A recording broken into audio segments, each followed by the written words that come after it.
मुंबई के झोपड़पट्टी में रहने वाले तमाम नागरिकों के लिए बड़ी खबर है। आने वाले 7 सालों में तमाम झोपड़पट्टियों का पुनर्विकास कर दिया जाएगा। आपको बता दें कि सीएम देवेंद्र फडणवीस ने सभा के दौरान ये ऐलान किया है कि उन्होंने पूरी प्लानिंग तैयार कर ली है, रोड मैप तैयार हो गया है। आगामी 7 सालों में मुंबई की तमाम झोपड़पट्टियों का पुनर्विकास करके इमारतें खड़ी कर दी जाएंगी और लोगों को रहने लायक बेहतर घर उपलब्ध कराया जाएगा।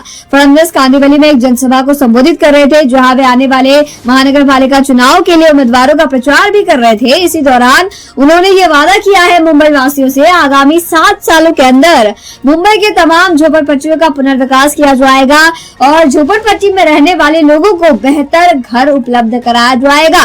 क्या कुछ उन्होंने कहा, सुनिए। आज एसआरएच्या माध्यमातून मोठ्या प्रमाणात पुनर्विकासाचे प्रकल्प हातामध्ये घेतले। या ठिकाणी अनामत रक्कम ही बिल्डर 40,000 रुपये ठेवायचा, ती 1 लाख रुपये आपण केली।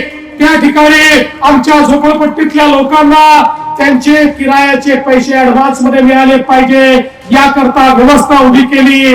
लोक जे बाहेर आहेत ते आपल्या घरामध्ये आले पाहिजे याकरता जे काम न करणारे विकासक होते त्यांना रद्द केलं आणि काम करणारे विकासक हे त्यांच्या जागी आणले। कारण आम्हाला कागदावरच्या योजना नको आहेत। एसआरएच्या माध्यमातून या ठिकाणी झोपडपट्टीत राहणाऱ्या प्रत्येक व्यक्तीला त्याचं हक्काचं मालकीचं घर आम्हाला द्यायचं आहे।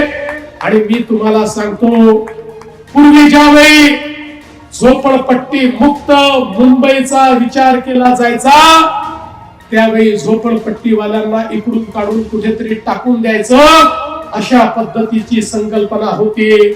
होय, आम्ही झोपडपट्टी मुक्त मुंबई करून दाखवू, पण त्या झोपडपट्टीत बसलेल्या गरीबाला त्याचं हक्काचं घर हे आम्ही त्या ठिकाणी दिल्याशिवाय थांबणार नाही, हा आमचा संकल्प आहे।